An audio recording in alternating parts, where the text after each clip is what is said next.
Hello and welcome to ABA Made Easy. I'm Mauricio, and today we'll be covering the second section of the RBT exam, B, Assessment. So before we get started, I just wanted to take a second to appreciate you. You're doing awesome, you're studying for this exam, and you're filling a big need in the community. There's a huge shortage of therapists, and it's very needed. So I appreciate you. You're awesome. Keep doing what you're doing, and it's great that you're studying for this exam.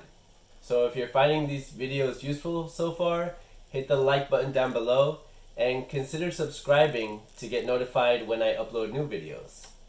But without further ado, let's get into the review. B1. Conduct preference assessments. Preference assessments are done to find which objects or activities a learner has a higher preference for, hence the term preference assessments. It's important to know that preferences shift over time and can vary by settings, so it's important to do these regularly. Recall that reinforcers are something you present after a behavior occurs, which makes the behavior more likely to occur in the future. And I made another video detailing more about reinforcement and punishment right up here. But a preference assessment gives you an idea of what could possibly work as a reinforcer, but it's not considered a reinforcer until after it is shown to increase the behavior. So there's 3 ways to perform a preference assessment. You can ask, you can free operant, or it can be trial based. So ask is exactly what it sounds like. You either ask the individual or ask a significant other or someone who knows the person well to list off different items that they prefer. Or you can give them a list of items and tell them to rank it in their order of preference. Another version of ask is pre-task choice. So before asking them to engage in a task, you ask them what they want to work for. They tell you what they want to work for, and then after they complete the task, you give them that preferred item. The second way to do a preference assessment is free operant. So this is where they're free to roam the environment, and all you're doing is observing and measuring how much time they spend with each object or activity. This is good when removing objects causes problem behaviors, or if the learner can't communicate what their preferences are, or if you're trying to test out stimuli that you can't hold in your hands. So there's 2 ways to do free operant. There's naturalistic, in which you don't change anything in the environment and you just observe them in their natural environment and just measure how much time they spend with things. The other way is contrived. In contrived, you plant different possible reinforcers throughout their environment and then observe and measure how much time they spend with each item. The third way is trial-based. So this is the one where you present the stimuli in trials. Let's just go over the definition of stimuli or stimulus. Basically, a stimulus is whatever you could sense with your senses. So something you could see, something you could touch, something you could taste, feel. Those are all stimuli. So in this case, the stimuli are the possible reinforcers that you are presenting. So there's 3 different ways to present stimuli in trials. The first way is single stimulus, also known as successive choice, in which you present the items one at a time. Now, it's important when you're doing this type of preference assessment that you show every stimulus more than once and you vary the order.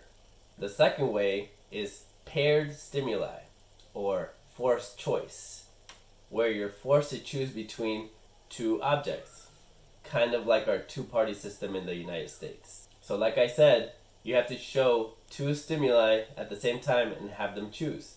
The thing is, let's say you have an array of 10 items, you have to pair each item with each other item and have them choose between the 2. So this can be very time consuming, but it's more accurate than single stimulus. And last but not least, you have multiple stimuli, which can be with or without replacement. So this is just like paired stimuli, except it's 3 or more choices. Multiple stimuli with replacement, you're always going to have the same amount of items in the array in front of the learner. So let's say they choose the one on the left out of a group of 3. What you do is that you replace the ones they didn't choose, the 2 they didn't choose, and put 2 new ones in their place. So you're going to have 3 again. So that's multiple stimuli with replacement. Multiple stimuli without replacement is that you remove the one they choose and you make them choose from the ones that are left over. So let's say you have 4 and they choose the one on the left. You pull that one out and now they have to choose from the 3 remaining ones. And it's better if you move and rearrange the order after you take one out. And those are the 3 types of stimulus preference assessments. Remember that in the real world, you might not just stick to one type of preference assessment, but rather you might mix a few of them up to get a more accurate picture of what they prefer. And RBTs help greatly by assisting in these preference assessments and also assisting with the observation. After you're done with the preference assessment, what you're going to do is a reinforcer assessment.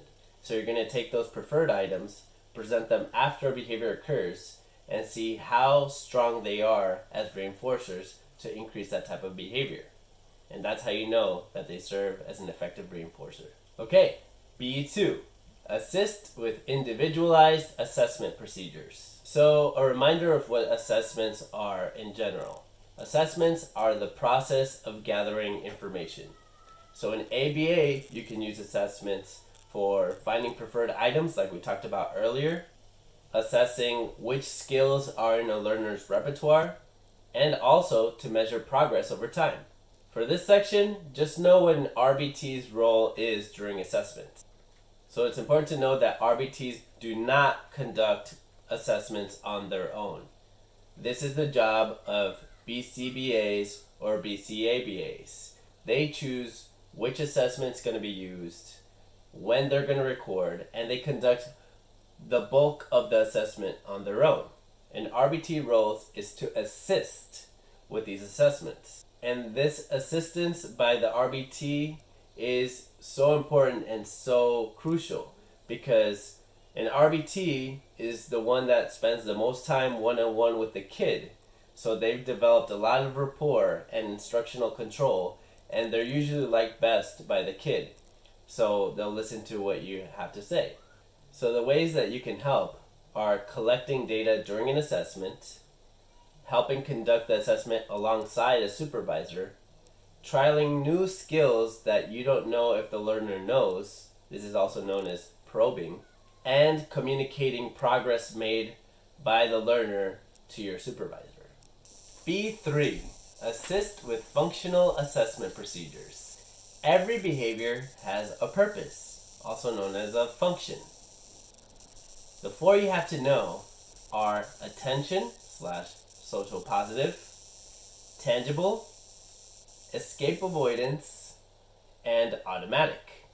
I've made a video detailing functions of behavior in more detail right up there, also in the description. But basically what you need to know is that attention is when the behavior increases after receiving some kind of attention from someone else. So this could be verbal praise, like saying good job, or it could even be someone saying, no, don't do that. But if it increases the behavior, then that is a reinforcer. Tangible is when they receive something after engaging in the behavior. So this could be a toy or a snack or some kind of fruit. That's a tangible, something that you could tangibly hold after a behavior occurs and it increases the behavior. Then you have escape avoidance. So that's when you engage in a behavior and it takes you away from a situation that you don't like. So if a child cries and the parent takes them away from doing homework, they have learned that crying is very functional to escape the task of doing homework. And then you have automatic. Automatic is that the reinforcement is not guided by anything in the outside environment. It's more internal. So for example, sensory. So let's say you're hand flapping. You might enjoy how the wind feels on your hand or how the hands look in the periphery of your vision, and that's automatic.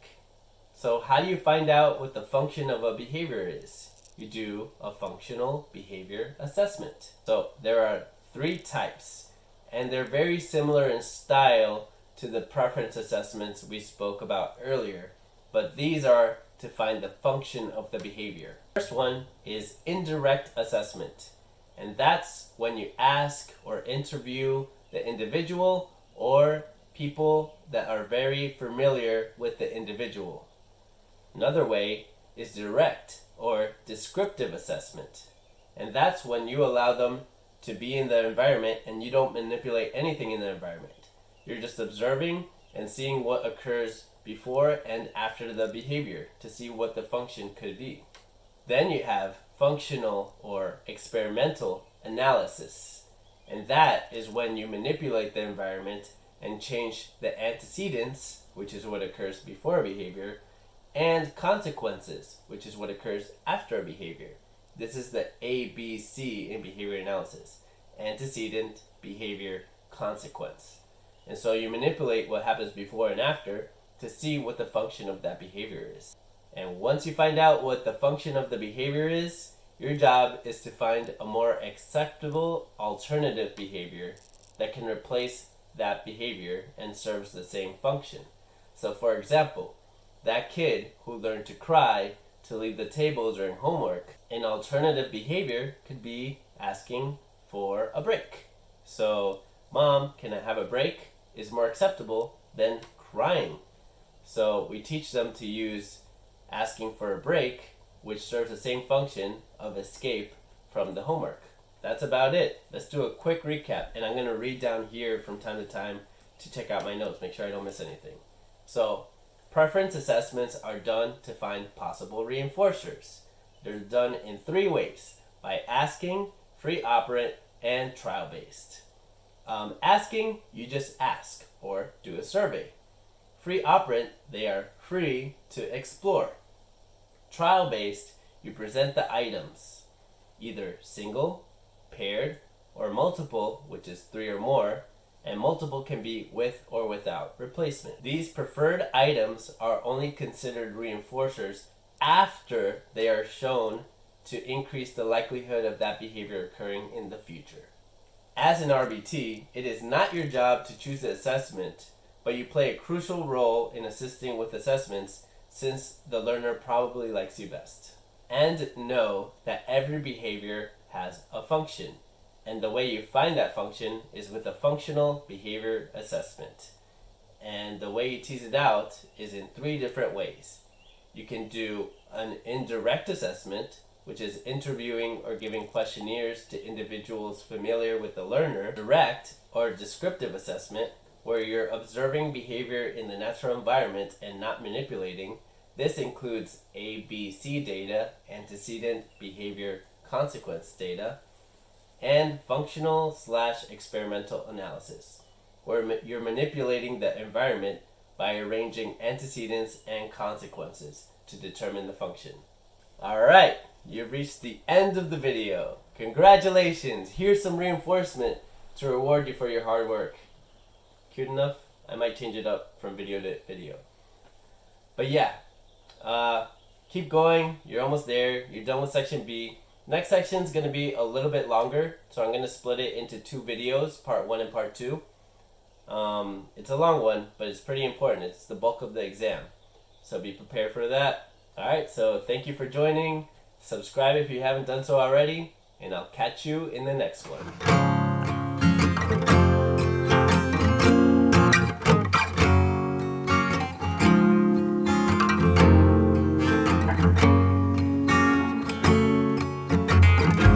I was needing some